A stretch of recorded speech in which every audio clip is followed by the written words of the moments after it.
Sure. Nice to see ya. The name's Nine Eye, and you caught me packing for my big trip through time. Who are you? Quentin Spoon, City Postmaster, at your service. It was the year 1787. In the city of Philadelphia, the Constitutional Convention was in session.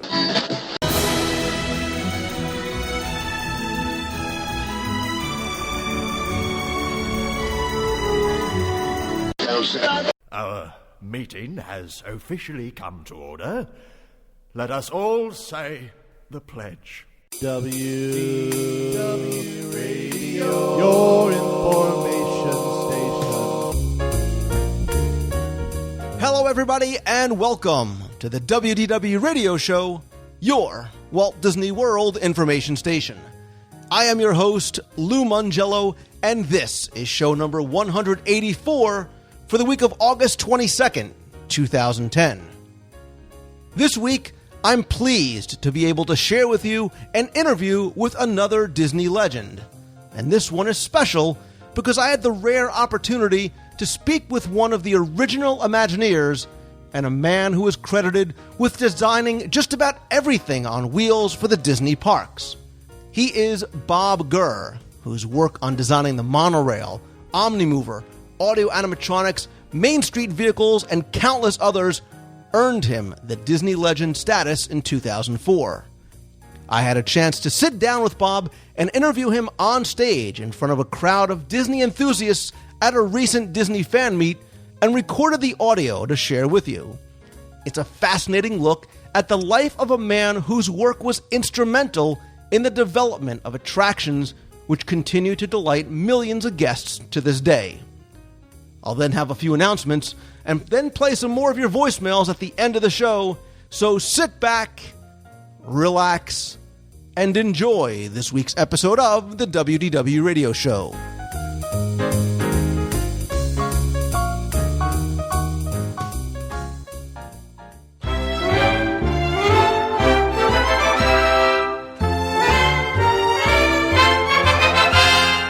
On August 14th, 2010, I had the pleasure of attending and speaking at the Pacific Northwest Mouse Meet in Linwood, Washington for the second year in a row. Really enjoyed the meet the first year and was pleased to be able to come back again. I was actually asked by the founder, Don Moore, if I'd be willing to go on stage and interview a very special guest. And of course I said yes, even before I knew who it was. But when I heard that it was Disney legend Bob Gurr, my eyes widened and I smiled like a giddy kid, because I would be so honored to have the opportunity to interview an original Imagineer and someone who worked with Walt and literally designed so many of the ride vehicles we still see and use today in Disneyland and in Walt Disney World. And his career spanned so much more than that before he got to the Disney company and then afterwards. And I, of course, wanted to find out about his path towards working for and with Walt, because I think his story is important in that it illustrates just one of the many ways Imagineers have come to work for the company. And I think it's fascinating and it's inspiring because it's told in story by his first-hand account of working with Walt and the genesis of classic attractions and the problem-solving skills that brought us innovative concepts like the Omnimover and the Haunted Mansion. So this segment is actually going to be in two parts because Bob started off by showing a video that he had brought with him of an interview that he gave many years ago for Disney's cast member television show. And I normally wouldn't play something like that, but because they had asked so many of the specific and important questions that I had intended to cover in my interview, I thought it was something that you should hear first before we play my interview segment. I'm then going to go into my conversation with Bob and then a little bit of Q&A from the audience. Now, unfortunately, I was so very limited by time, and it's difficult because how do you encapsulate a lifetime of work at Disney and beyond into under an hour?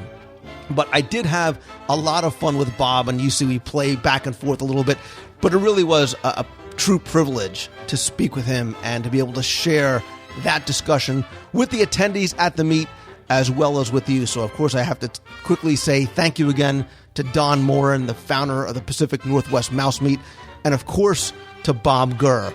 And before we get into the interviews and the segments, I have to share a very quick personal story with you.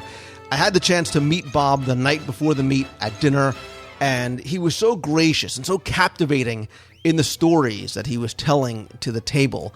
And then the next morning, I had an opportunity to sit with him one-on-one the morning of the meet to talk with him a little bit about what we were going to do in the interview.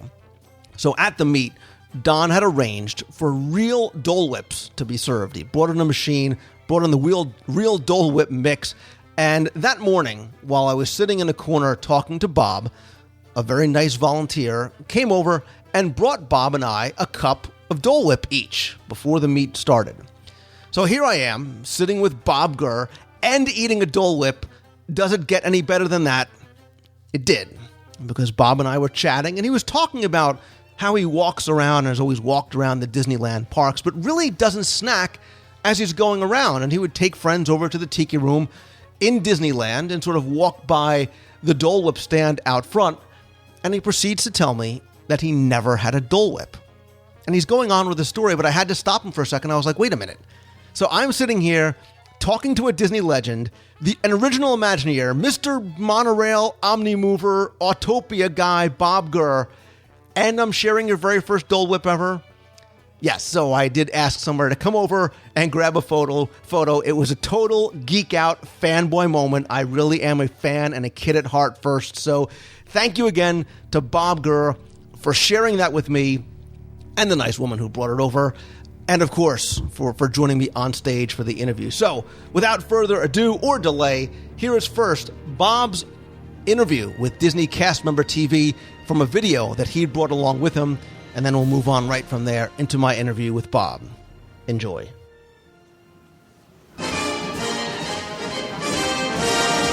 Hi, it's Mike with Cast TV, and welcome to A Walk Around the Park.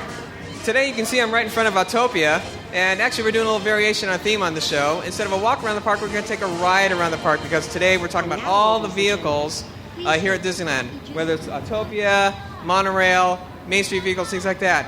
And the reason why we're talking about that today is because we have here Bob Gurr, the man who was key in creating all these vehicles, Autopia, monorail, and we're going to take a ride around on each one of these. So Bob, thanks for joining us. All right. And first of all, I wanted to start here at Autopia because this is where your Disney career started as far as working at Autopia. Tell me about how you got involved with this attraction. Well, when Disneyland was being designed, Walt actually was running out of money. And they had this little a chassis of a little vehicle running around the back lot of the studio, which I heard about. But they needed a body design, and they went down to the Art Center College to see if they could get the students to do a body design for free.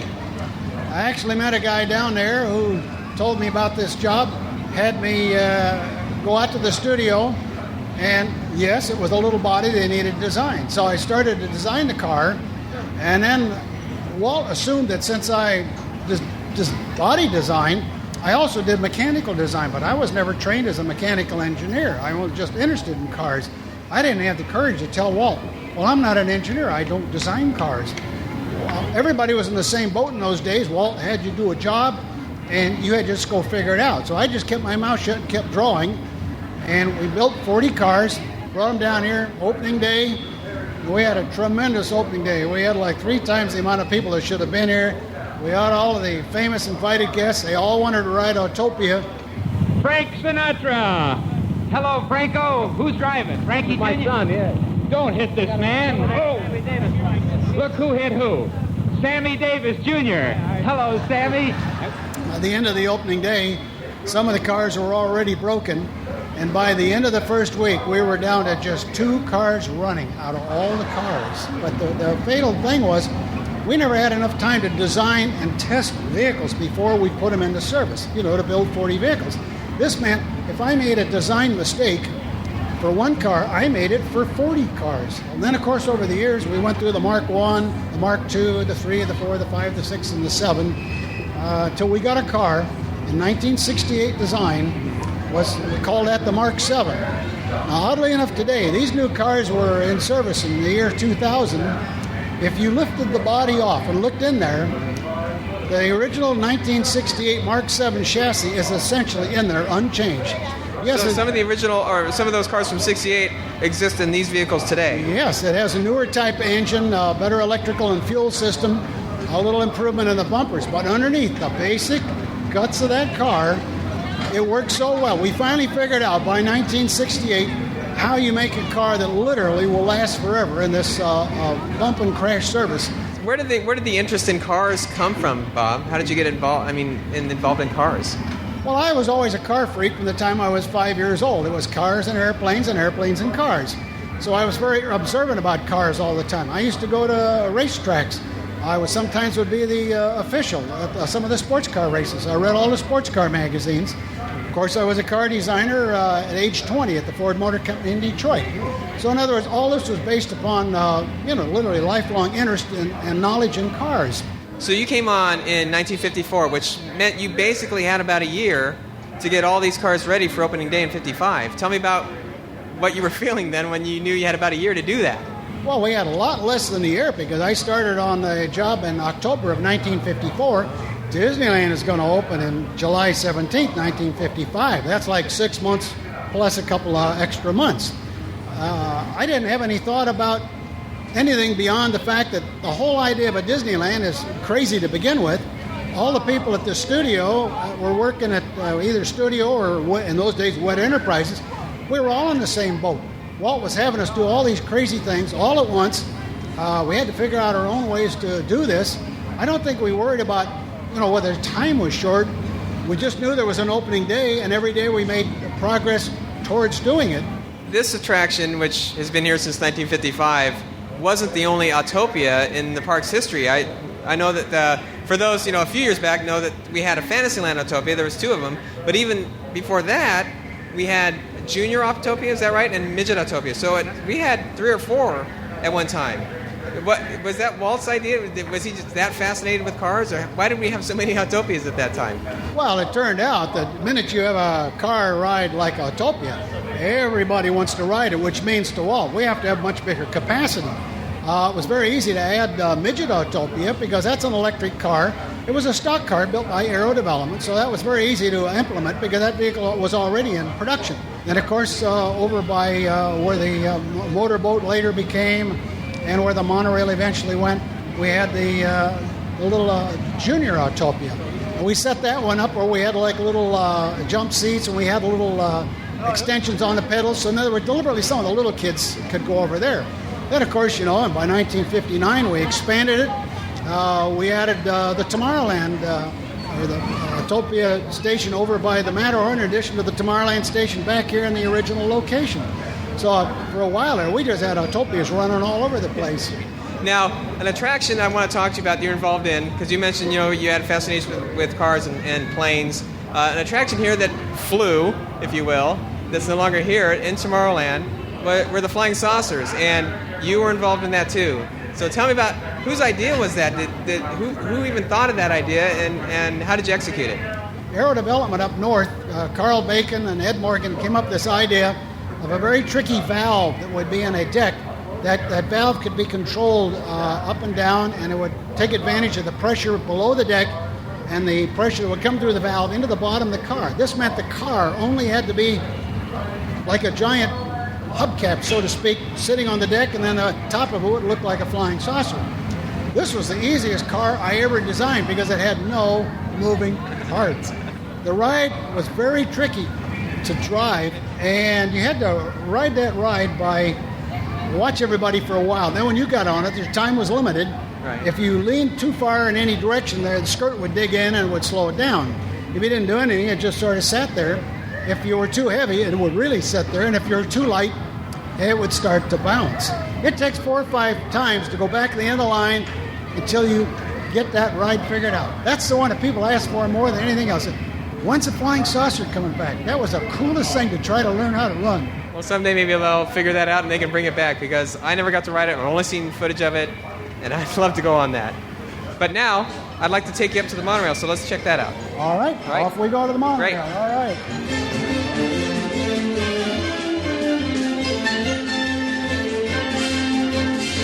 All right, now we're aboard the monorail above Disneyland Park right now, and this was such a unique attraction when it joined the park in '59.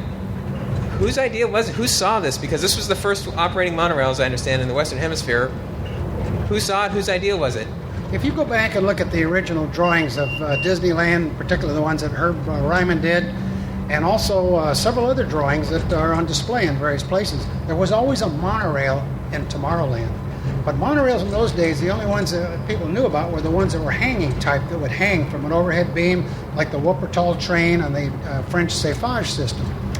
In 1958, Walt was driving in Germany with his wife Lily, and they were driving down this street, and all of a sudden a monorail went right across the road, right in front of him, in between these trees.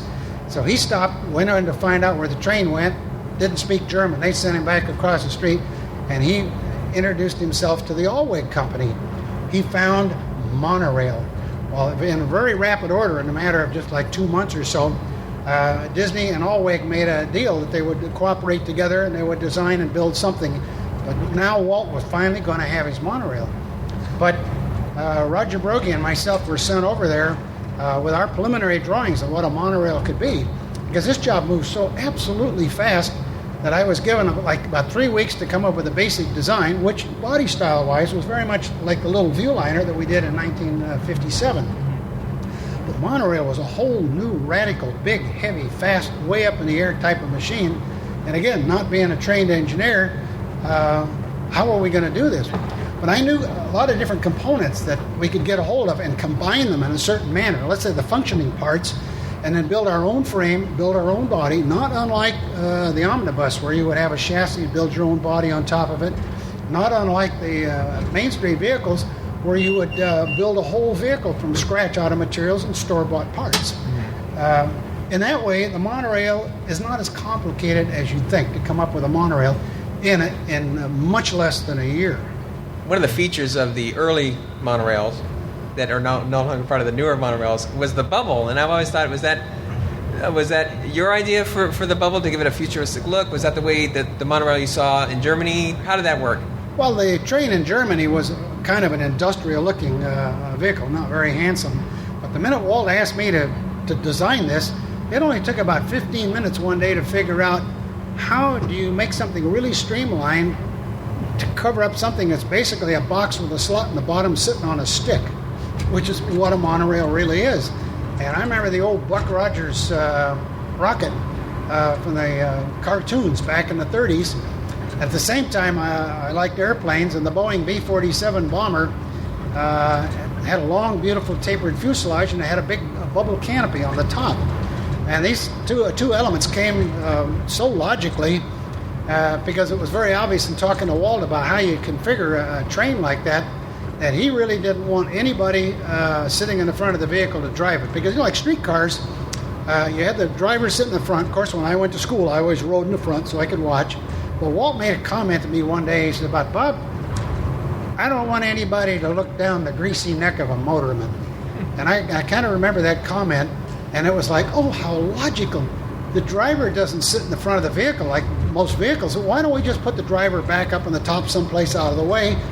Ergo, the bubble canopy on the top. Now, the great story that is legendary actually is part of opening day for the monorail back in 1959, when then Vice President Nixon came to be part of the opening festivities. And I understand you took him for a ride on the monorail that maybe didn't go the way it should have? Well, the monorail would only run one lap around by itself without breaking down the night before.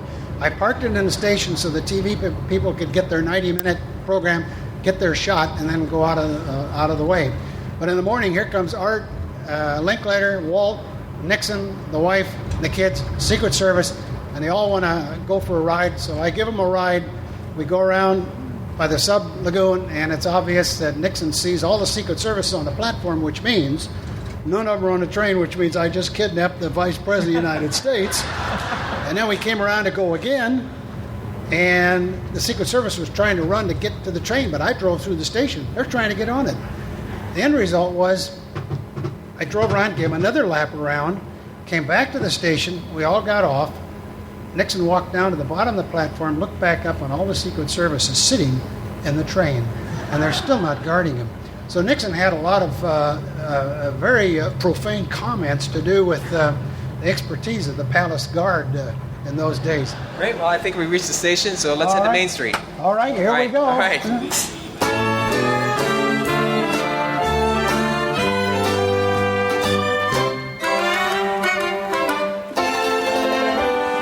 So now we're in what I kind of consider the iconic vehicle of Main Street, the omnibus. If you could tell me how this came about, what the inspiration for the design of a double-decker bus for Main Street is. Well, as you know, Walt always decided what we're going to have at Disneyland. One day he came into my office and he slapped his leg and says, Bobby, you know there's something we haven't got. We don't have a double-deck omnibus on Main Street. And I says, yeah, my father used to drive them on Sunset Boulevard in the 1920s, and I know where there's an American double-deck bus for Dimensions. Walt said, just a minute, I'll be right back. And he goes up to his office, comes back, and he hands me this little dinky toy of English omnibus. And then a little while later, I get a phone call from the accounting department. Bob, Walt was just here, the accounting number for the omnibus project is. So even if it's Walt's Park, he still had to go to accounting to get a number to get this job started. Like the 03 cars on Main Street, I was able to buy a complete vehicle chassis, which had all the powertrain in it, had all the running gears, so I only had to design the body, which was now going to be quite easy. This vehicle was a delight to design.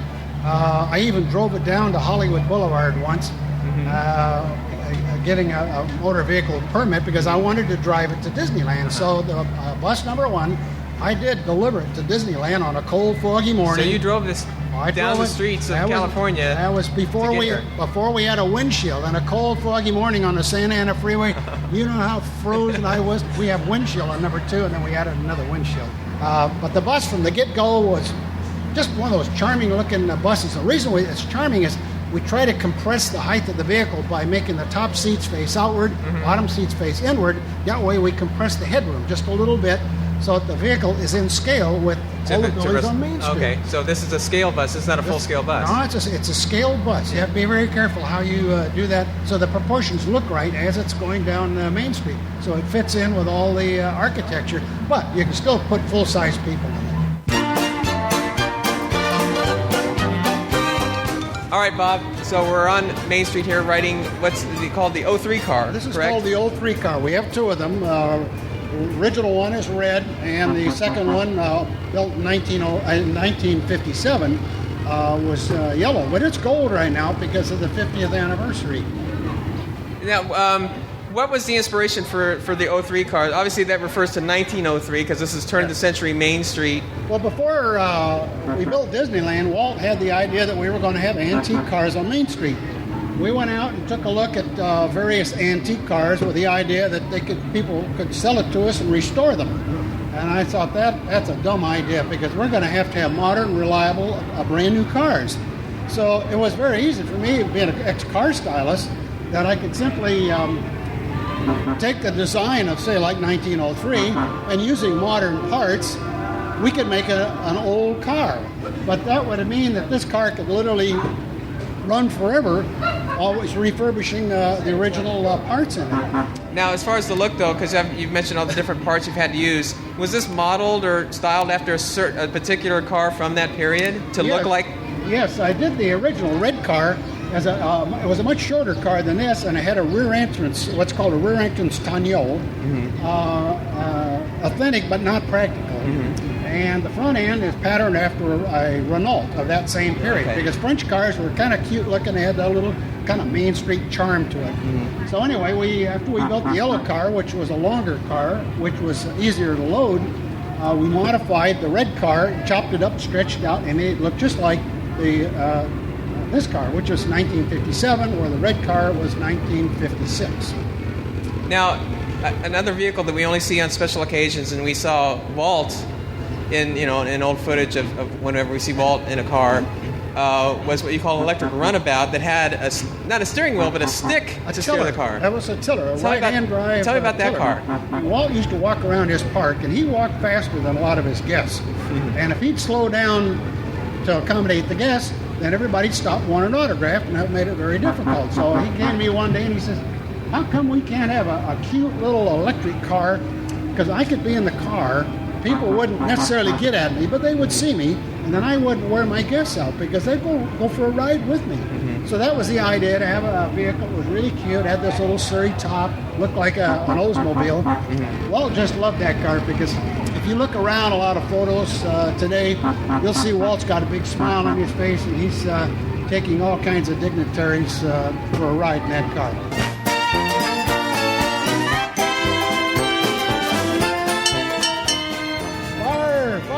Well, that sound can only mean that we're on the fire engine. And this, I understand, you consider your favorite. This is my all-time favorite because in the same way that Walt would come to your office and have you start to design something, he came over to my office one day and he slapped his knee and asked about the omnibus. I remembered that. So one day he came in my office in 1958 and I slapped my knee and I said, Walt, do you know there's something we don't have on Main Street? We don't have a fire engine. Fire engines are absolute total fun, and all the details are very dramatic vehicles. So I patterned this car after the original two 03 cars, same engine, same transmission, same clutch, same powertrain, everything exactly the same as the 03 cars, so there's basically nothing to invent. But all the little fire engine details, all the trim, all the parts, different radiator shell in the front, bigger headlights, big spotlight. I even had a wind-up siren on the front that we finally wore out. Ward Kimball gave that to me. And incidentally, I did drive this car down from the studio all the way down to Disneyland.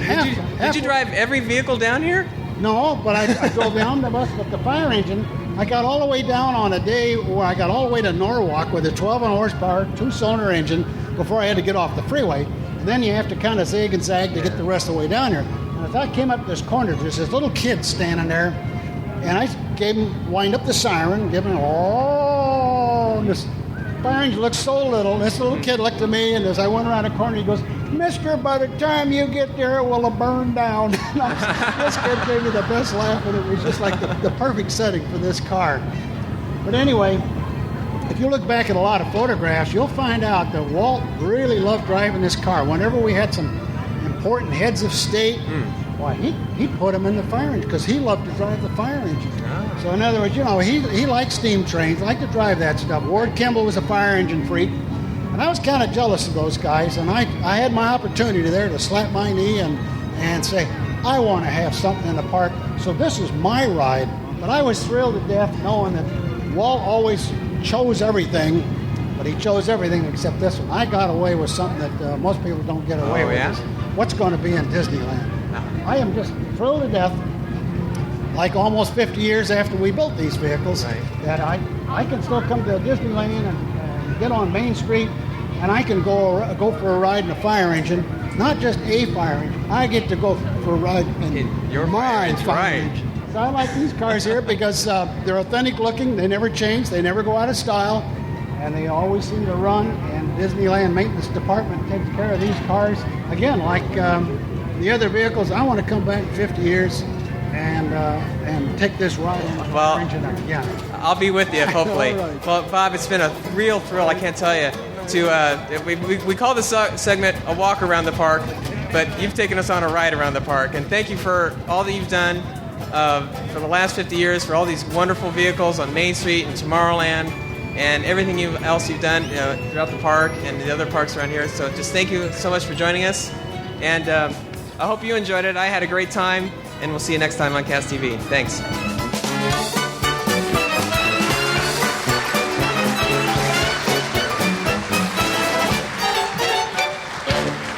Folks, I'm very pleased to welcome to the stage an interviewer, award-winning podcaster, author, editor. If you don't listen to WDW Radio, go download it now. Mr. Lou Mongello. Come on up, Lou.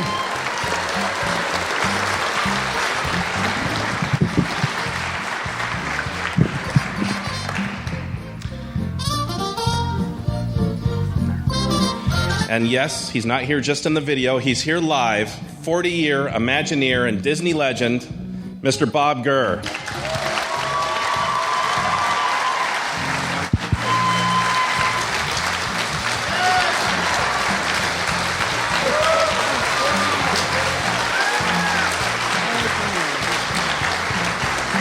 Where are you going to sit? Stay where you like. Yeah, be my guest. You're the legend. I'll sit wherever you don't want to sit. I have to first say, I am a... No. Uh-oh. This is sponsored by Fiji Water. You remember Wally Bogue down at Disneyland? Pepsi Cola, Fiji Water, drink it by the gallon. Good work, Don. He sells this stuff, Fiji Water, and I thought, who would move water halfway across the planet just to sell it in Seattle? And that's what he does, besides mouse meat. I was going to say, I have to say, first and foremost, that it's truly such an honor to be sitting up here with you, because I am an enthusiast first and so appreciative of the work that you've done. Stop talking and give me your first question. Well, you really answered everything in the video, so I'm done. I have nothing. I actually want to go back a second. I mean, obviously, we want to hear about some of the other things that you didn't touch on about your work in Disney, but I think so often, and I don't know why they ask me, certainly they ask you, people say, I want to be an Imagineer, or my kid wants to be an Imagineer. What is the way to do it? And I think that your story is important because there is no formula, there is no method. And I want you to just touch on quickly about your beginnings in high school. You certainly didn't go to high school saying, I want to be an Imagineer someday. You took high school drafting lessons, and then you eventually worked towards being in the auto industry. And then I think you have a great story about when you started your own company and the two things that you brought with you when you initially started. The two things I brought with me when I initially started? Your rubber stamp and your invoice book. Oh, yes. I had a J.C. Penney invoice book, cost about $1, and a little rubber stamp, and I'm in business. It was called R.H. Gurr Industrial Design. Life was very simple in those days. You just thought, I could design something. Oh, yeah, that's all you need. And then you could write out invoices. And oddly enough, after Walt Disney had hired me, for the first month or two, I was hired as R.H. Gurr Industrial Design, and I would take my little rubber stamp, stamp it out, and I'd write down what I did for the week and what the price was, and walk it over to the accounting department, and within an hour or two, I had a check. That's how fast Disney did in those days. Now they keep you on hold for 46 days before they pay you. But yes, I didn't have any training, because how do you train for a park that doesn't exist? Now you got to remember, everybody that Walt was collecting in those days was in the same boat, because they had never been trained for anything like that. But Walt had the ability to understand the potential of what people might be able to do, even though they had never done it. So that's kind of the clue. That's a common thread that if you talk to anybody that worked for Walt in those days, they would always say the same thing. So in one way, it didn't do any good to be trained for anything, and I think that is still the case today, because a lot of times we'll go to a meet just like this, and a parent will bring their little kid up and says, I want to be an Imagineer, what do I do? So I always have to kind of explain some of the simple things in a way that you prepare yourself by being prepared for nothing specific. And that basically means is you're going to be curious every hour of your day about everything, especially things you don't know anything about. And that sounds dumb and sounds simple, but that really is the essence of the people that I work with, and saw how they would work and respond to Walt Disney. That was very easy in those days, because we had no internet, no iPods, no iPads, none of that stuff, which meant you had to learn just by ordinary methods of walking around, looking at things, talking to people, going to special events, going out to automobile races, crawling under cars, doing all kinds of stuff, watching airplanes, looking at art, figuring out how science works. I mean, it was endless. Now, today, you look around the room here, anybody who's 10, 12 years old, you've got the internet. You've got all this stuff that you can now go even faster than I was able to do. So this curiosity, being driven by curiosity, that was something Walt always told people. He says, my curiosity absolutely never stops. So that was his method. if you want to say there was a method, and that's sort of what I observed with people. Now, again, that's sort of like a non-specific answer, but stop and think about it a minute. If you wasted all your time in high school and you just party all the time, and then you turn into an adult and you party all the time, you haven't learned anything, and you blew all those years of hours that you could have.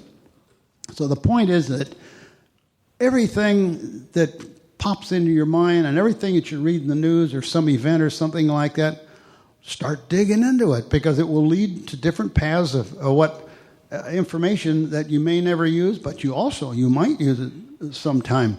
I had a friend who ran a travel group, and he always would introduce me. He says, "Oh, this is Bob Gurr. He has a font of useless information." I thought, yeah, he's right, because I have collected all this stuff, and I know what some of it was used for, because it's like I draw cars, but I don't do engineering. Well, I did after a while. And then, you design a monorail, and pretty soon you design a lot of stuff, and then pretty soon it leads to, I designed like flying saucers for the Olympic ceremonies. I did lighting for Michael Jackson. I wound up sinking a ship in Las Vegas. Anytime somebody had a crazy idea, it really turned out I never got good at anything because I didn't do anything over, and everything somebody wanted didn't exist. Big deal. How are you going to train for that? So we're back to curiosity, being permanently curious. That's a long answer, but I hope that's the answer.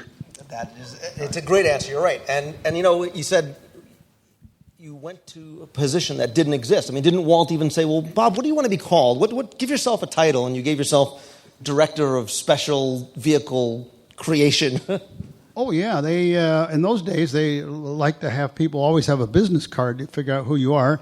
And I'd never been asked for a business card. Well, give us something. And I thought, Director of Special Vehicle Development. Oh.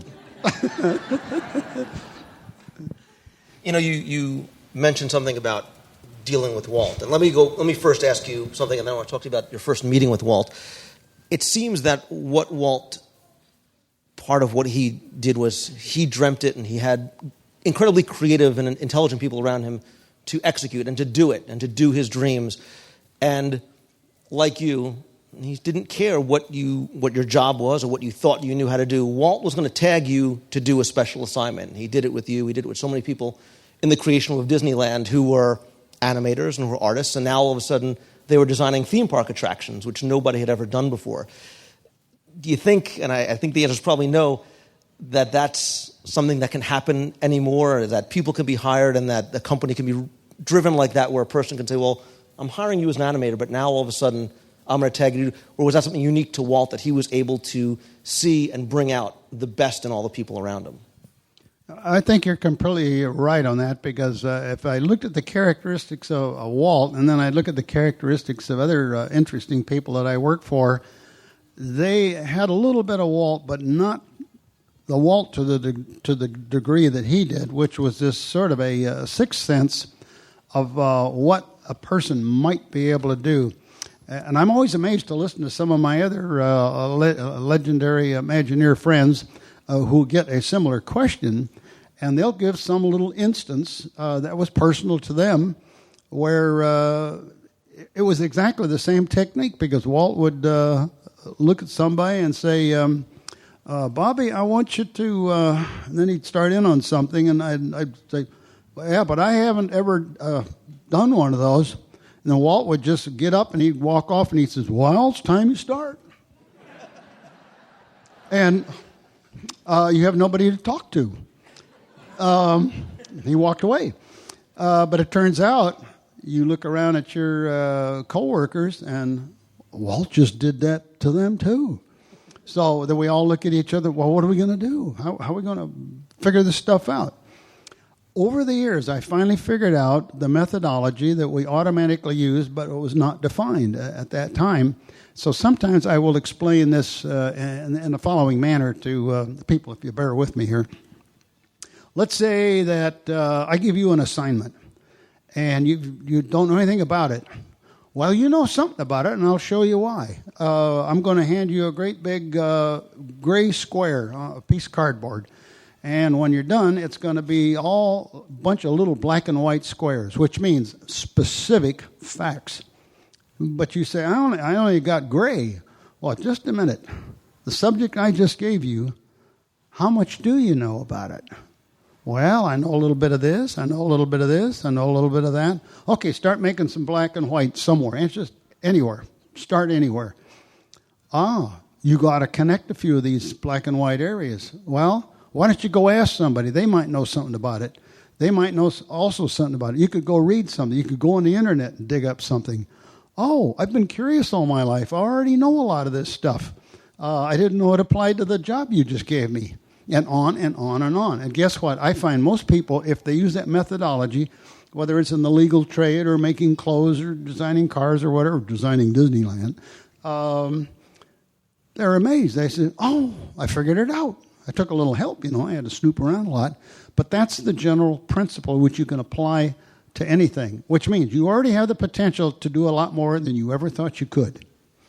And clearly he had the faith, and the trust in all of you to do that, to say, there you go, here's your Disneyland car, go design it for me. And it wasn't just, okay, Bob, this is your one assignment. He says, you're going to do the Main Street vehicles, and you're going to do the Matterhorn bobsleds, and by the way, I need Autopia cars. And you were tasked with almost not just one thing, but many, many things at the same time. And I assume that was the same for everybody who was in Imagineering at the time. Oh, Walt always gave out multiple jobs. It sounds crazy now when you tell somebody that you worked on 4 things at one time, where nowadays most people work on one thing because while they work on it, you got an 8-hour day. For 4 hours you work, and the other 4 you have meetings. You have to answer coordinators, project managers, budgets, all that kind of stuff. So we got more done because we didn't do any of that kind of stuff. But you automatically go very, very fast doing these projects when you find it's a norm to do 4 things. Like spring of 58, Walt says, we're going to do a submarine. Well, get going on the submarine. So I go far enough along in the submarine, and we got a lot of it figured out. And then it says, by the way, the current Autopia car really is giving a lot of trouble. Design another one. So, okay, I start working on the Mark V Autopia car. And then here comes the monorail. We're going to get started on the monorail. Well, but just before you do that, you need to finish the track for the Matterhorn, because Aero Development's waiting for the track course that you're working on. So that's the way it goes. And then finally I could get on one job after only like 2 or 3 months before the monorail opened. I could finally go full-time on the monorail. But I had to work through all those other jobs, all in parallel. And I find everybody else is doing the same thing.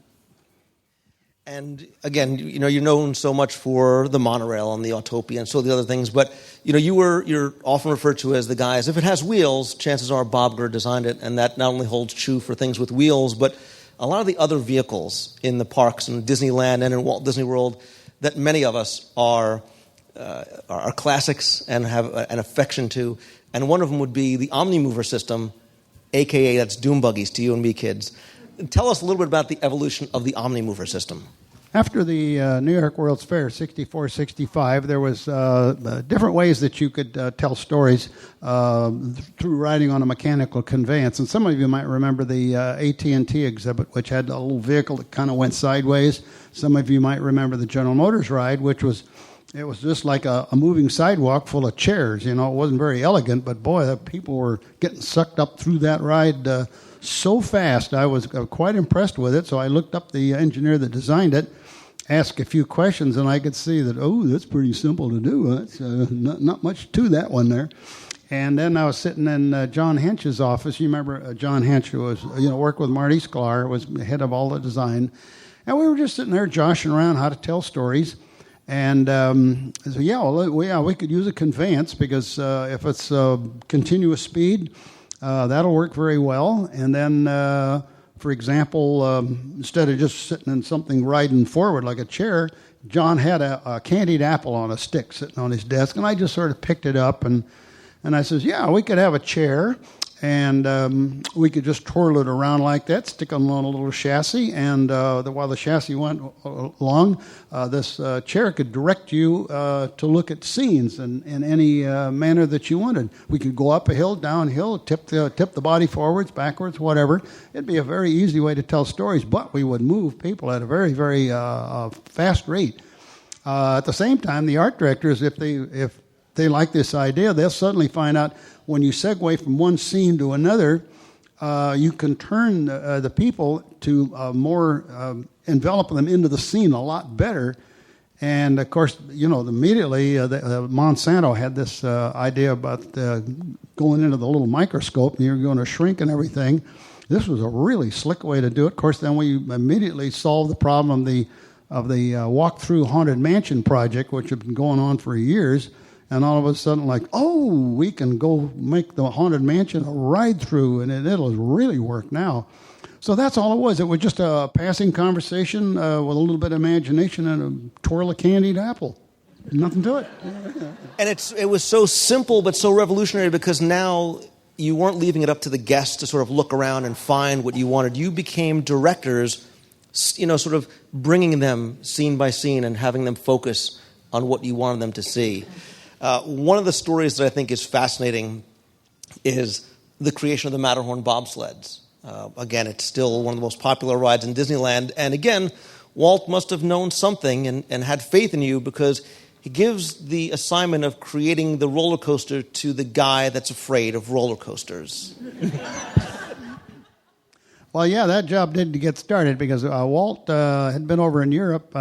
They were, I think, doing the Third Man on the Mountain movie.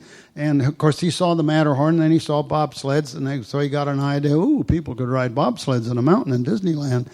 And showed me pictures of this little bobsled. And so we'll get started on a design. And we're going to have Aero Development up north eventually build this thing and get started on how a track might work. So I was working on a steel track of a steel angle, which we found is never going to work. Aero came up with the idea of bent pipe because bent pipe, you could do it really fast. We accidentally invented the first steel pipe coaster. We were just trying to solve a production problem, not inventing anything, but we did. Then in the case of putting the track inside the mountain, remember roller coasters are a pile of wood out in space so you can make it do anything you want. Walt says, we want a track inside a mountain. Fred Jerger, the model builder, is building the model of the Matterhorn. And, yes, the Skyway's going to go right through it. And, yes, put 2 tracks in there. Well, it was quite obvious that this had to be drawn by hand because, remember, there's no computers. There are no hand calculators in the spring of 1958. So I figure out how to do, on my drafting board, a plan view of the track, which I just do with pencil and compass, and then a big, long strip of paper on the bottom that has the slope of a roller coaster, because that's called neutral slope, and you have a certain number that you can't go above, which if a vehicle is standing still on a certain part of the track, it won't move anymore, but if it's moving, it'll continue to move. That's called neutral slope. It's something like 0.038 coefficient. And so that meant I got to use trigonometry, and I got an F in the 10th grade in geometry. Really, the teacher gave me an F and a pass, and the other students were upset, and they said, well, you can't do that. You've got to take it over. And I remember this teacher, Mr. Gordy, looked, and he says, I don't want to see GUR ever again. True story. So I found out I need trig. And the other thing was you can get these little engineering books, and it's got a bunch of charts and stuff, and it's only a circle, a triangle, and a bunch of Latin goofy names, sines, cosines, cosecants, all that stuff. Don't memorize it. Just don't lose the book. Yeah. So, it's true. I taught myself trig in 15 minutes, and which means had I stayed in high school and did a good job, I would have taken a whole semester to learn something that would have taken 15 minutes. Stay in school, kids. Mathematics is a tremendous tool only if you have something to do at that moment. Otherwise, it's ridiculous.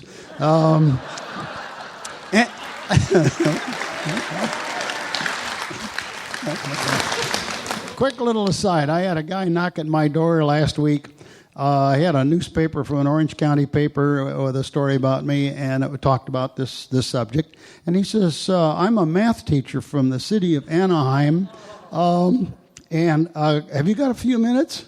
Can you help me do anything to inspire my students to learn math?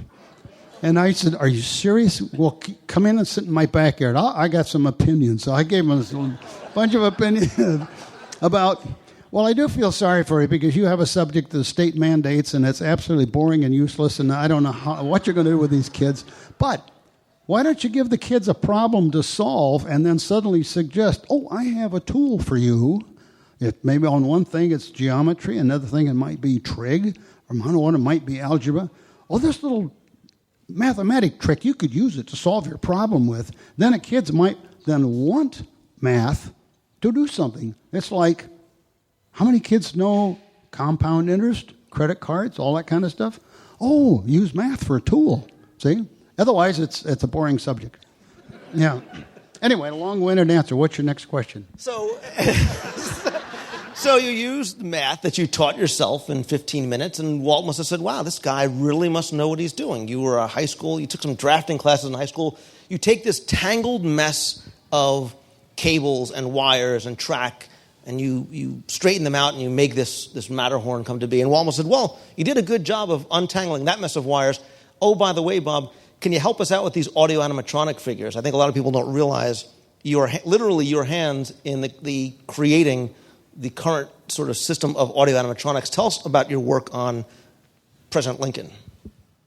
Well, I was comfortable working with is this mic still on? Okay. Hello, is echo on? Yes, it's working. Okay. We were doing 4 big projects for New York World's Fair, and I was spending virtually all of my time on the Ford Magic Skyway for the Ford Motor Company, and then I was also working on the General Electric Carousel Progress, which animated going to have animated humans. So we kind of took a look at the various ways to animate them, and some of the ideas I had, we started to build it, and it just absolutely didn't work, so we stopped and we tried to do it another way. But anyway, I did have a team of drafters, and we did start doing the animation for the General Electric Carousel of Progress. Of course, the shop had been doing the Cavemen, which were a kind of a rudimentary type of animation. At the same time, Walt wanted me to get started on some of the moving show action equipment for Small World. And then while doing all of that, Walt suddenly calls my boss, Roger Broggie Sr., and myself over the studio and says, I want you to look at this animated Lincoln. People have been working on it, and it doesn't work, and I want you to make it work. And I want twice as many moves, and I want it to weigh half as much. And it was futile, as you now know, to tell Walt, I don't do humans. Well, Walt was quite upset because I did find out later that the night before he was showing this to a lady friend of his, and much of the mechanical stuff was behind a wall, and there were guys there to try to help the figure out of his chair because the hydraulics weren't working that well, and we used red hydraulic fluid, and a line burst in the chest, and it came out of the white shirt, and this woman was absolutely furious. Well, Walt, you're going to do a show, and you're going to reenact the killing of Abraham Lincoln? So you got to visualize, Walt was very disappointed because this was a secret job that had been going on for quite a while. So anyway, I took the job, and I immediately had to learn about human anatomy, where the joints are, what are the extent of motions, and all that sort of stuff. I watched some movies with Raymond Massey in it, and I was sitting there looking at that one, and I thought, one of the actions I forgot to put in was a shoulder shrug. So I used a technique of automobile design. How many mechanics out here know a McPherson front suspension on a vehicle? Aha, see you guys. I inverted it upside down, and that's a Lincoln shrug mechanism. Same thing, yeah. What you can see in the Walt Disney Museum, that torso of the very first Lincoln is in the Walt Disney Family Museum. That was our very first one. But that job, I only had 90 days, start to finish, to do the entire thing. But again, guys would look at animation and see it a certain way. I looked at it as an airplane fuselage of small tubes, little tiny bearings, that we could install in a certain way. So it's like you look at it a human, but from your previous knowledge and understanding of mechanical stuff, airplanes and things, you could see the President of the United States is nothing but an airplane fuselage. It frees up your thinking. You see things entirely different. That's just one example of that kind of a technique. So that job, I was so busy on the Ford thing, I didn't really catch up with that figure till it was done. And because everybody else was doing all the body shells, all the clothing, all the electrical control lines, all the hydraulics, pneumatics, a tremendous amount of work on Lincoln. But the part that I did was all the mechanical motion and the machine under the floor that made him get up out of his chair. So the kid that's interested in airplanes ends up working on cars and building roller coasters and vehicles and monorails and trains, and you're creating the president in human form. I think a lot of people also don't realize that you also were now brought in to work on boats as well. And Small World was your first boat project, and again, you found a simple solution to propel the boat forward. Well, I didn't come up with a solution to propel the boat. That was aero development, because the boat has a little trough, and they had water, and they had water pumps that would pick up water in one spot and push it forward in the other. And you go to Disneyland, Small World still is driven the same way. It has two little wheels underneath the boat riding in a trough, which the water kind of traps it and acts like a pusher that pushes it through the water. Boats are very, very simple. They move very easily. They don't take a lot of horsepower, and you can get really high theoretical ride capacity. So the Small World boat, we modified a little bit, and that later became the Pirate Ride boat. And of course, since then, all those type of boats all came from that original, a very simple design. Going forward, you obviously worked very closely with Walt, and not speaking maybe specifically about attractions and pavilions, but you knew, because of the time period we're talking about his intentions for Epcot Center, what Epcot was supposed to be. What did you kind of see as Walt's overriding vision for Epcot, and then obviously different from maybe what we have today? You would ask a sensitive question. I'm going to move on to... No, seriously. There was a book written maybe 10 years ago all about Epcot. It's a very thorough book. Can't remember the author's name. Has anybody read the book that I can't think of the name of? Oh, you got a lot of research to dig out if you want to know about Epcot. But after Walt died, there was no action on Epcot for up until about 1972. And the company restarted work on Epcot, and we had a group which we called the Wednesday Morning Club. There was 10 of us on it. Marty Sklar was the chair of it, and Albertino was one of our animators on it. And we tried to figure out what did Walt have in mind, and we never could quite get that thing figured out. So the design changed over a period of time more into an industrial technological park demonstration sort of a thing, rather than a place that people would have a sabbatical and invent new things and showcase how things would be done. Because that was going to be technically quite difficult to have, people actually live and have to vote and all these kind of things when we wanted to have a demonstration park. And of course you had to sell to a sponsor, so we had to keep shifting the design until we could get sponsors that could understand the idea. So, but anyway, this guy wrote the book, and it's called The Search for something. Quest for Community? Oh, yes. The Search of the Quest for Community, something like that. If you're really interested, that guy was so thorough, he went around and he talked to everybody that was still living that ever worked on Epcot. And he will explain completely how the ideas changed and why the Epcot that was built was not the Epcot that Walt wanted. Well, let me ask you about... Don't quote me, Walt, please. You did have a hand in Epcot, and you mentioned, obviously, how important corporate sponsorships were to Epcot coming to be. And you had a hand in securing Epcot Center's, very first corporate sponsor.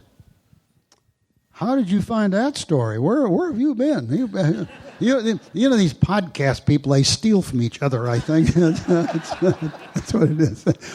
No, we were looking for this sponsor. We had this big sponsor program, and because we'd done a lot of work with the Ford Motor Company, Marty Sklar had these presentation boxes of all the material.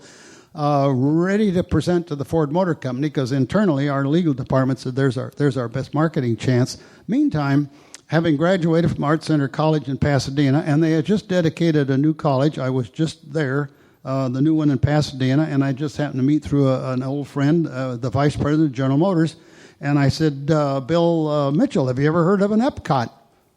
He's a curious guy. So that was the opener. Oh, well, I'll tell you about Epcot then. So I did, but what I didn't know, he was looking for a place to put the replacement for the General Motors Motorama that they used to do back in the 50s up to the early 60s. So there was a need of two companies, and it came together sort of like that, off the wall. And so I went to Marty and I said, send the books to General Motors.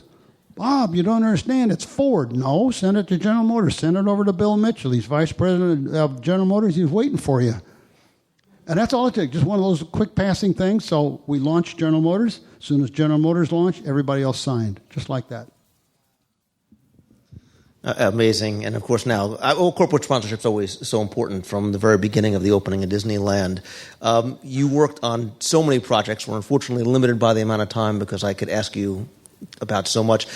What are the things that, let me ask you this, what was the last thing you worked on in Disney? Because you had multiple careers afterwards as well, working on, for some other park, King Kong, again, Las Vegas, things like that. But what was the last project you worked on for Disney?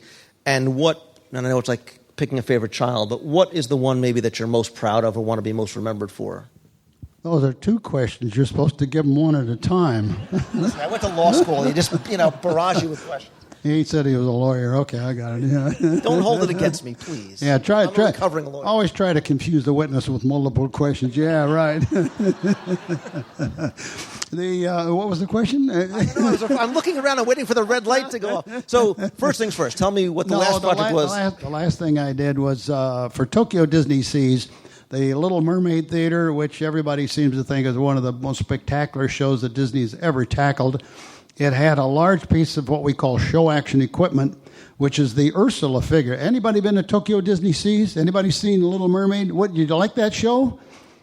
Yeah, right at the end of the show, Ursula, the great big ugly woman, comes out of the ceiling and goes out over the audience, and it's a great big thing. But the machine that runs it is a horrendous sized machine, which Disney's own Walt Disney Imagineering was scared to do, and they didn't want to do it, so they sent it out to outside engineering, and of course it came to my lap, Esger Design Incorporated.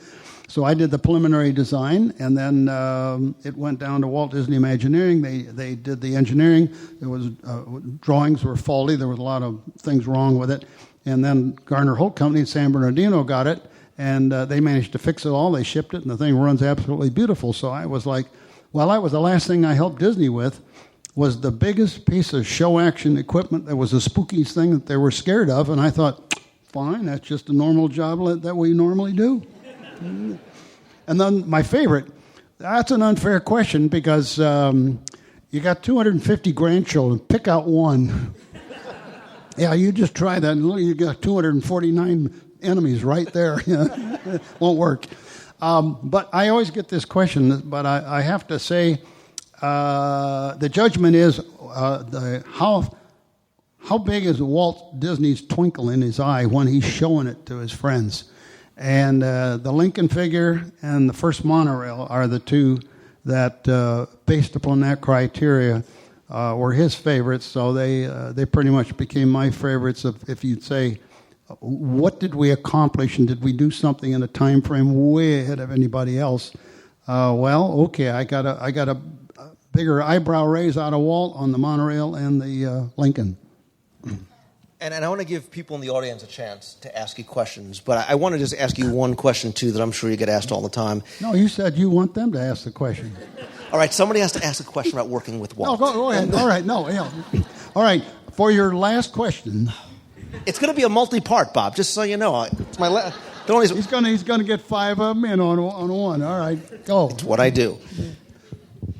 I want to talk about working with Walt, if I can. So on a personal level. When you started as a kid coming to work for Disney, it obviously wasn't, Walt Disney wasn't as big of a figure as he was years later. What was it like for you coming in and meeting Walt for the first time, and then years later when Walt passes, what was that like for you, both personally and professionally? Well, working for Walt, when you first meet Walt, you're just sort of in a conversation. There's no formalities. You're just, all of a sudden, everybody's working on something, and then one of the guys is, we call him Walt. I mean, it's very simple. It's hard to believe, but that's the way it was. There's sort of an automatic thing that people caught on to very, very quick. That besides, being people only use their first names. That's why I tell some of you, so don't you ever try to call me Mister, because I'm Bob. Same way with Walt. Walt would see somebody coming down a hallway, and it might be a new employee, and the new employee is terrified. What do I do? Duck in a door? Or what do I do? Turn around or something? And there was only two things would happen. The guy would not say anything to Walt, and Walt would wait about 2 feet, and they'd turn around, snap at the guy, and he says, "What's the matter? Aren't we talking?" Which really scared him. And then he'd say, "I'm Walt. What's your name?" And that's the way it was. People caught on to that immediately. The other thing was that, while yes, to some people, Walt was really a god. And I could see him scare captains of industry when they got too close and their bottom lip would start to quiver talking to him. So, and then Walt did everything to try to calm people down, because while some people treat him like a god, Walt has to get the job done working with people, and you can't have any of this adulation get in the way. So people caught on automatically. So when you'd be with Walt someplace, whether it's a meeting or just in passing or something like that, you were always very aware that Walt needs your comments and he needs your feedback and your ideas, and he has to listen to those, and don't get this adulation caught in the middle. If you can kind of understand that. A lot of people, when you answer this question, they still can't believe it. Is it like that? Because other companies and other presidents in the Disney company were not quite this open with the people that had to do the work. You felt like you were working with Walt as opposed to maybe for Walt. Oh yeah, people would say, "What's it like to work for Walt Disney?" Well, companies normally have layers of vice presidents and managers and project coordinators and all that sort of stuff. In those days, we didn't. It was Walt and everybody, which meant Walt talked direct to anybody working on something and never went through anybody. There's a few people still today that work that way. I did a job for Steven Spielberg. I did one for Steve Wynn in Las Vegas. Same way. Those guys talk only to the people doing the work and nobody in the middle. And that was Walt's... That was his methodology that absolutely worked perfect. So that meant you were totally at ease with him at all times, within reason. So I have to assume, and again, for many of the other people that I've spoken to that have worked with him like that, his passing was more than just losing a boss. It was a very personal thing for I assume you as well. Yeah, I do have to defer an answer. And I will move on to the audience. How's that? Does anybody have a question before I walk down? This beautiful young lady right here. Hi, young lady. What's your name and where are you from? No. See, she cheated. I know her. Yeah. I'll come back. Walper and the spaceship. David Walper, we just lost him. And David, she's talking about David Walper. Okay. Yeah. All right, I'll answer her question. Okay, yeah. Thank you, sir. As you can tell, Tink is a plant. Oh, no. Some of you are familiar with David Walper, who was quite an award-winning movie producer, but he was given the job to do the opening closing ceremonies in the 1984 Olympics in Los Angeles. And I wound up doing the job for the closing ceremonies, which was a flying saucer. Anybody here remember the flying saucer from, whoa, yes. Are you that old that you can remember? Anyway, this is a big 50-foot flying saucer, and we had to test it out at Hughes Airport in the afternoon. Like about 100 people show up. David Walper shows up. And the vehicle had a structural collapse on its first test flight underneath this big helicopter. It didn't really damage anything, but he gave us a 24 hours to fix it. And as we agreed to fix it and come back tomorrow. David Walper looked at me real close, and he said, I have your $50,000 progress check in my pocket, and I'm not giving it to you. You come back here tomorrow, and you fly it perfectly, and I'll give you the $50,000. But Walper was also a kind of a guy that he would trust that anybody that's doing something for him knows exactly what they're doing, and they will figure it out somehow. And that's how he got all that work done. And if you ever remember the opening ceremonies, with what was it, 100 pianos, 76 pianos, what was it? An incredible thing, a man flying in space and balloons and everything. A jaw-dropping thing. And that guy he handed a job that was outside his bailiwick, because he's a movie guy, and he could get a whole bunch of people to take his crazy idea and say, well, we just go do it. Like that. Amazing man. Anybody else?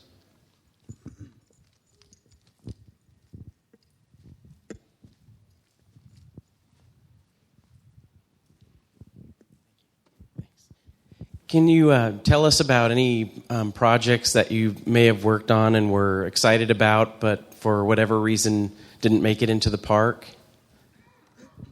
I get that question a lot. Oddly enough, there were very, very few projects that we would start working on that got stopped or didn't go.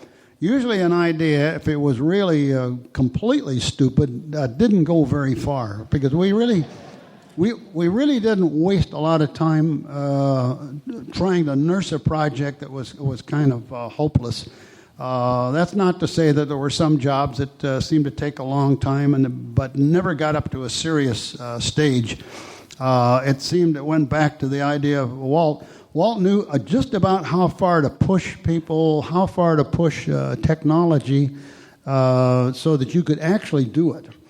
Sometimes companies will say, well, we have to compete, we have to be technologically far out, and you can be so far out you can't do it.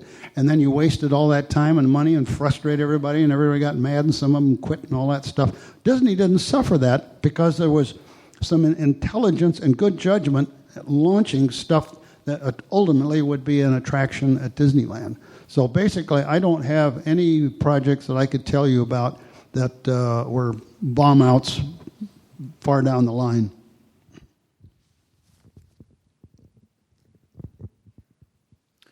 Did you just work on Disneyland or anything in Disney World? Well, I worked on both parks, yes. A lot more, of course, in the early days at Disneyland, but for Walt Disney World, yes, I designed the first monorail, the Mark IV monorail system, which was a very long-term job. Did the Star Jets there. I worked some of the designs for the Main Street vehicles, excursion train redos, just like we did at Disneyland. A couple other things. I forget exactly quite what they were, but it was not to the extent of Disneyland. Why can Disney make a monorail but Seattle can't?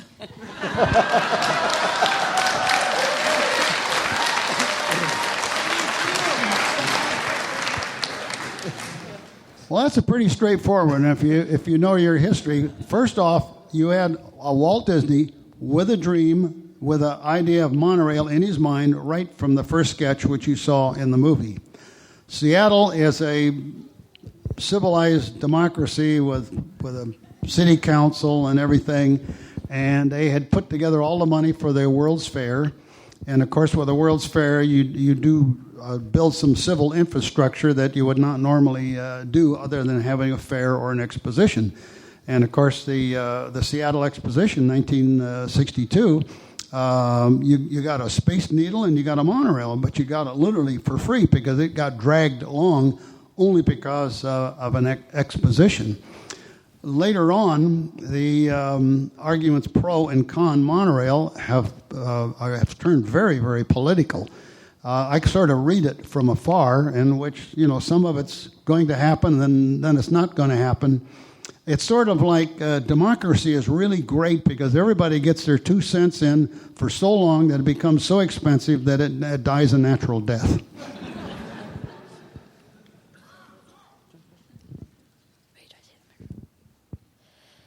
What's your most challenging project? Challenging. They all worked.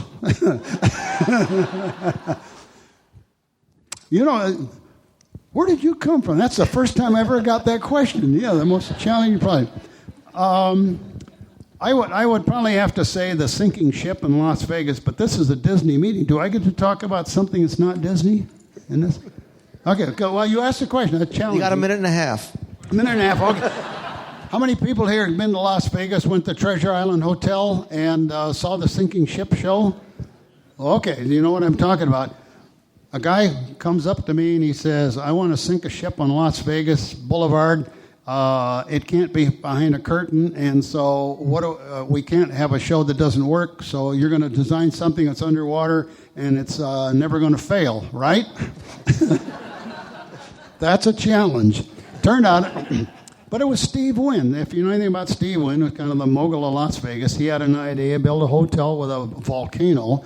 How do you top a volcano? Oh, you have two ships get in a fight, and then one of them catches on fire and sinks out of sight right on a public sidewalk. Totally normal job.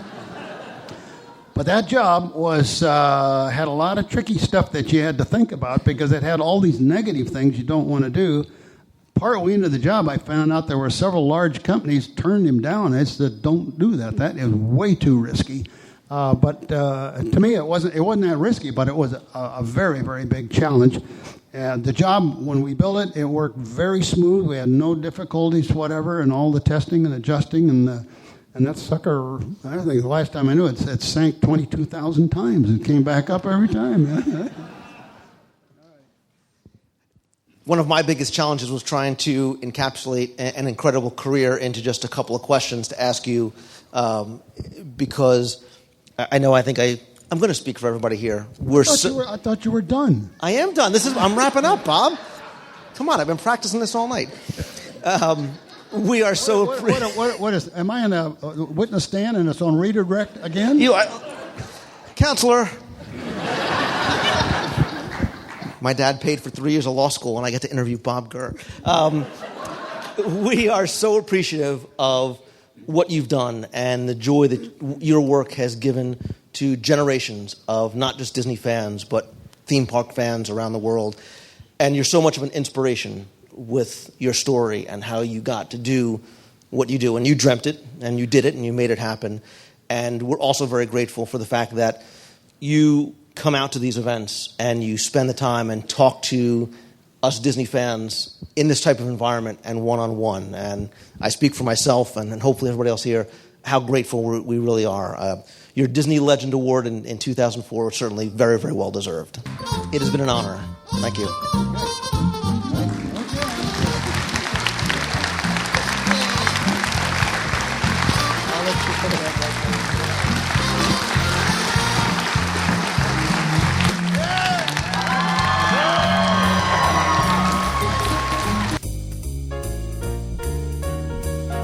That's going to do it for this week's show. Thanks so much for taking the time and tuning in this and every week.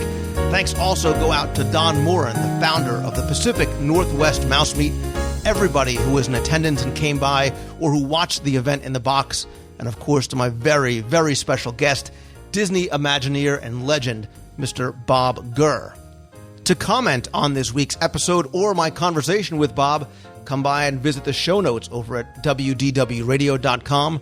There you'll also find discussion forums, photo galleries, new videos, the shop where you can purchase signed copies of my Walt Disney World trivia books and audio guides to Walt Disney World. You'll also find photo galleries. Download the free WDW Radio iPhone app and interact and connect with me and the show through Twitter, Facebook, LinkedIn, and so much more. If you like this episode, or if you're a new listener, please come by and browse our entire archive of older episodes at WDWradio.com or via iTunes. Just a quick reminder about some upcoming events. Starting next Saturday, August 28th, from 10 a.m. to 1 p.m., Disney Fairy Tale Weddings and Honeymoons is having an open house over at Frank's Studio and the Disney Wedding Pavilion, located right by the Grand Floridian Resort. I'm going to be there. I'll actually be broadcasting live over at WDWRadioLive.com. So if you can't make it to Walt Disney World for the event, you can attend it virtually on the site where you can watch and chat with me and cast members from the Disney Fairy Tale Wedding and Honeymoon staff. For more information and links to the Facebook event pages for the Disney Fairy Tale Weddings Open House, as well as the WDW Radio live chat, you can go and visit DisneyMeets.com. There you'll find out not only about this event, but upcoming Meets of the Month in Walt Disney World and other special events. Speaking of which, August's Meet of the Month is not going to be at the open house, but it is going to be the next day, Sunday, August 29th, starting at 11 a.m. We're going to meet at Epcot in the Land Pavilion downstairs at the Sunshine Seasons Food Fair. We're going to start at 11. We'll probably be there for a few hours, so please feel free to come by, stay, even grab some lunch with us. Again, I ask you to please RSVP on the Facebook event page, which you can link to right from DisneyMeets.com. Also, don't forget, if you're going to be out in California for Destination D, I will be out there as well. I'll be holding some meets out there during the event. I'll also be having a special private World of Color dessert party on Thursday night, September 23rd, starting around 7:15 or so. We have a reserved viewing area for the World of Color. Then we're going to move over to the Golden Vine Winery for an upstairs terrace dessert party. Tickets are just $29, but if you book part of the package that we have with Mouse Fan Travel that has discounted group rates at the Disneyland Hotel, it's just $19 per person. Again, links to all this right over at DisneyMeets.com. In October, don't forget our walkabout during the Food and Wine Festival. That's going to be Friday, October 1st. Congaloosh with the Adventures Club cast, private dinner and show on the Indiana Jones stage, and tours with me and Jim Korkis is from October 8th through the 11th. And of course, the WDW Radio cruise on the Disney Dream is February 27th, 2011. You still have time to get questions in if you have any questions about our cruise, the Disney Dream, or cruising on the Disney Cruise Line in general. I do have a blog post up where you can post your questions in the comments section. We're going to answer those on an upcoming show. We'll also probably do a WDW Radio live broadcast and chat to let you ask some more as well. Don't forget, I want you guys to be as much a part of the show as you'd like to be. So if you have a question that you want me to answer on the air, you can email me at lou@wdwradio.com. If you want a chance to play Listener Fact or Fiction, where I may call you up and ask you 10 trivia questions about Walt Disney World for a chance to win some prizes, you can email me at that same address. Also include your phone number. Or if you want to be heard on the air, you can call in anytime to the toll-free voicemail line at 888-703-2171. Thanks, as always, to my partners and sponsors, including Mouse Fan Travel and All-Star Vacation Homes. Don't forget, you can come by and visit celebrationspress.com, where you can subscribe, order back issues, or find out how you can contribute to Celebrations magazine. There is lots more to come, I promise you, as I am working on a lot of different projects, including finishing up the Liberty Square audio guide to Walt Disney World. I will have a tentative release date coming very, very soon. In the meantime, if you want to order copies of the audio guide to Walt Disney World on CD, I have a special going on this week only. If you want to purchase individual audio guides to Walt Disney World or the Main Street Adventureland and Fantasyland 3-pack on CD, use the coupon code HEAVY, H-E-A-V-Y, when you check out, and you'll save 15% on your entire order. Anyway, that is going to do it for this week's show. Thank you again for taking the time and tuning in. And as always, if you like the show, all I ask is that you please help spread the word. Let others know about it. Tweet out that you're listening to the show. If you're on Facebook, share the link to this week's show and the interview with Bob Gurr on Facebook. And if you like the show and the free WDW Radio iPhone app, please come by and review one or both over in iTunes. And of course, my friends, more than anything, I want you to not only have a great week this week, but to pursue your passion and follow your dream, and always, always keep moving forward. Thanks again for listening. See ya. Hi, Lou. This is Jenna from Seattle, Washington. I just saw you at the Pacific Northwest Mouse Meet in Linwood this last weekend. I wanted to call and say that I enjoyed seeing you again. You did a wonderful job interviewing the amazing Bob Gurr. That was such a great event, and that interview was definitely the highlight. I also wanted to thank you for all of your hard work with the podcast, the website, audio tour CDs, books, just everything. Ever since I met you at the Pacific Northwest Mouse Meet last year, I've been hooked on all things WDW Radio. Your passion and excitement for Disney is evident And as a huge Disney fan myself, I truly appreciate having WDW Radio as a resource. So thanks again. Keep up the great work, and hopefully I'll get to see you sometime in one of the Disney parks. Bye, Lou.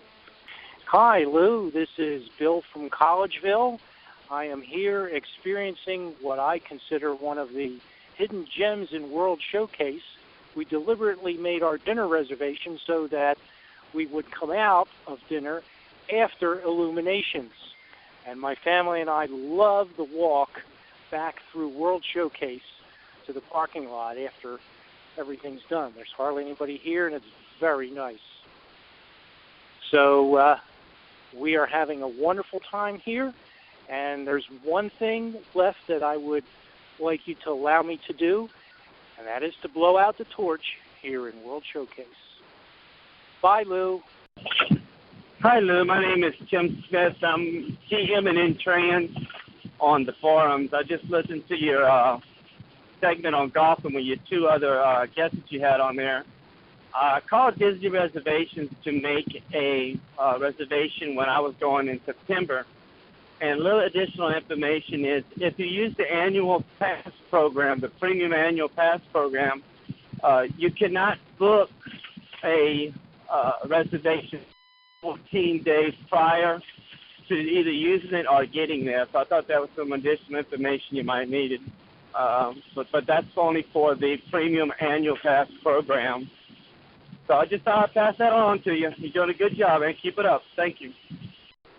Hi, it's Renee from Fort Collins, and I was just giving you a call because T-minus 4 days till I start driving and T-minus 10 until I check in to the college program at Walt Disney World. So I'm super excited about being down there, and just wanted to say again thank you for your message of keep moving forward and following your dreams, because it really helped me embrace the idea that I could go and do this, because it's something I've always wanted to do. So yay, 10 days, and I'll be an official cast member at the Walt Disney World Resort.